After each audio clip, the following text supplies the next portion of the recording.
നരേന്ദ്രമോദിയുടെ ഭരണത്തിൻ്റെ കീഴിൽ നമ്മുടെ ജനങ്ങൾ ആഗ്രഹിച്ചിരുന്ന തരത്തിലുള്ള രാജ്യത്തിൻ്റെ ജനാധിപത്യം നശിച്ചു എന്ന് വേണമെങ്കിൽ പറയാം.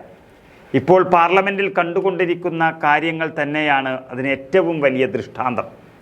ജനങ്ങളുടെ പ്രതിനിധിയായി പാർലമെൻറ്റിലെത്തിയ MP-മാരെ മുഴുവൻ സസ്പെൻഡ് ചെയ്ത് ഒറ്റയ്ക്ക് കാര്യങ്ങൾ തീരുമാനിക്കുന്ന ഭരണകക്ഷിയായ BJP ജനാധിപത്യത്തെ യഥാർത്ഥത്തിൽ കൊന്നു തള്ളുകയാണ് ചെയ്തിരിക്കുന്നത്.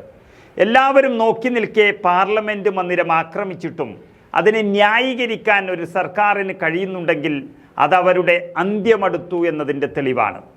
അതുകൊണ്ട് തന്നെ അതിന് കാരണക്കാരനായ മൈസൂരിലെ BJP MP വല്ലാതെ പ്രതിരോധത്തിലും ഭയപ്പാടിലുമാണിപ്പോൾ. പാർലമെൻറ്റ് ആക്രമണവുമായി ബന്ധപ്പെട്ട് പ്രതികളായ യുവാക്കൾക്ക് പാസ് നൽകിയ താൻ രാജ്യദ്രോഹിയാണോ എന്ന് ജനങ്ങൾ തീരുമാനിക്കട്ടെ എന്ന് വിലപിക്കുകയാണ് MP പ്രതാപ് സിംഹ. ഒരു രാജ്യത്തിൻ്റെ സമാധാനം തകർത്ത ജനാധിപത്യത്തെ കുഴിച്ചുമൂടിയ സാഹചര്യത്തിൽ ആരോപണ മുനയിൽ നിൽക്കവെയാണ് പ്രതാപ് സിംഹ MP മൈസൂരിൽ മാധ്യമപ്രവർത്തകരുടെ മുന്നിൽ എത്തി കൈകൂപ്പിയത്. ഈ പ്രതാപ് സിംഹയും പഴയ ഒരു മാധ്യമപ്രവർത്തകനാണ്. കന്നഡപ്രഭ ദിനപത്രത്തിൽ എഡിറ്ററായിരുന്ന പ്രതാപ് സിംഹ 2014 മുതൽ മൈസൂർ കുടക് മണ്ഡലത്തിൽ നിന്നുള്ള BJP MP-യാണ്. ദേശദ്രോഹ പ്രവർത്തനമാണെന്ന് രാജ്യമൊട്ടുക്കെ പറയുന്ന ഒരു വിഷയത്തിൽ തൻ്റെ പ്രവൃത്തി ജനങ്ങൾ തീരുമാനിക്കുമെന്ന് MP പറഞ്ഞതോടെ കോൺഗ്രസിനും കാര്യങ്ങൾ എളുപ്പമായി. കർണാടക മുഖ്യമന്ത്രി സിദ്ധാരാമയ്യയുടെ തട്ടകം കൂടിയായ മൈസൂരിൽ MP-യുടെ പ്രവൃത്തി ചൂണ്ടിക്കാട്ടി വിജയം നേടാനുള്ള സിദ്ധാരാമയ്യയുടെ ഒരു അവസരമാണിപ്പോൾ കൈവന്നിരിക്കുന്നത്.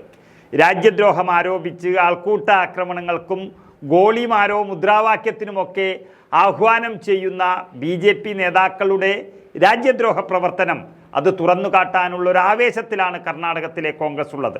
മാത്രമല്ല, നല്ല രാജ്യസ്നേഹികളാണെന്ന് സ്വയം അഭിമാനം കൊള്ളുന്ന കർണാടകയിലെ വോട്ടർമാർക്ക് അത് തെളിയിക്കാനുള്ളൊരു അവസരം കൂടിയാണിത്. കോൺഗ്രസും BJPയും ഇഞ്ചോടിഞ്ച് പോരാട്ടം നടക്കുന്ന മൈസൂർ കൊടക് മണ്ഡലത്തിൽ JDS-ഉം നിർണായക ശക്തി തന്നെയാണ്. BJPയും JDS-ഉം സഖ്യത്തിൽ തെരഞ്ഞെടുപ്പിനെ നേരിടുന്ന ഈ സാഹചര്യത്തിൽ എന്ത് പ്രതിഷേധമുണ്ടായാലും BJP-JDS സഖ്യം വിജയിക്കേണ്ടുന്ന ഒരു മണ്ഡലമാണ് മൈസൂർ. പക്ഷേ രാജ്യസ്നേഹവും രാജ്യദ്രോഹവും തമ്മിലുള്ളൊരു മത്സരത്തിൽ എന്നിട്ടും BJP സ്ഥാനാർത്ഥി തോറ്റാൽ അത് രാജ്യത്ത് തന്നെ വലിയ തിരിച്ചടിയാകും.